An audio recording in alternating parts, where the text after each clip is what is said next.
The following is a presentation of the Eagles Sports Network. Ryan Wilkes here with head softball coach Michael Graves here on the Eagles Sports Network after Carson-Newman takes 1 of 2 from Lincoln Memorial, 8-1 in Game 1, 6-5 loss in Game 2. So, Coach, let's talk about Game 1 first. Emma Frost facing her former team. What kind of emotions were going through her head, and how was she able to deliver there in that first game? Got to be a lot of emotions.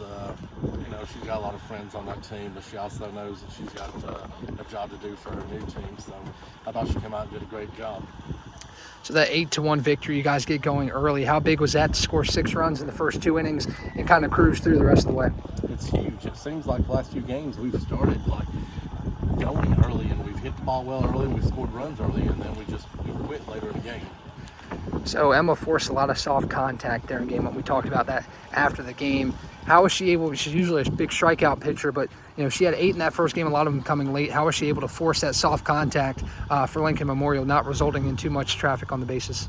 She just spins the ball well, and that was part of our reason to go with her so long in Game 2, is they really didn't have any just hard hits off her. They had a couple little bloopers.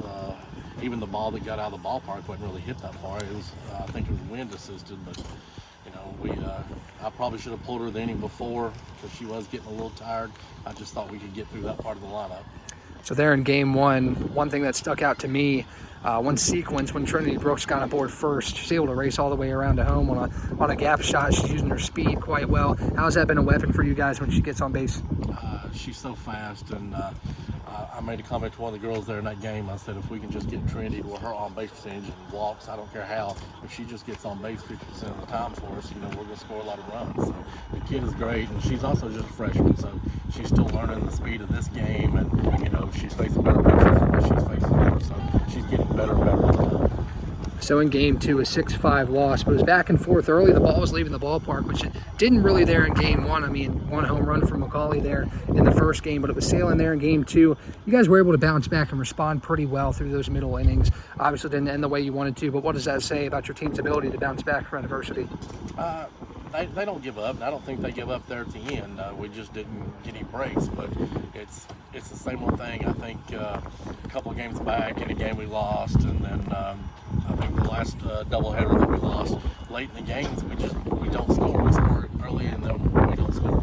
We had I think we left 15 runners on base. I know we had bases loaded 3 times and couldn't get more runners across, and it's frustrating. So Kaylee Bowers comes in, only other pitcher you throw today, the freshman from Texas. She comes in and does a job there late in that game. Tough situation for a freshman. What's it like to have that trust in a young pitcher? Kaylee is going to be, she's already good, but I'm telling you, by the time that kid gets more work in her another year, sophomore, junior, that kid's going to be one of the elite pitchers in the conference. Her work ethic is second to none, and like I said, if I'd have known I was going to get that effort out of her, because sometimes she has a tendency to get the ball up, but if she keeps it down like that, that kid's hard to hit. And if I'd known, I probably should have just went with her anyway, but she's a good kid, and she does it well.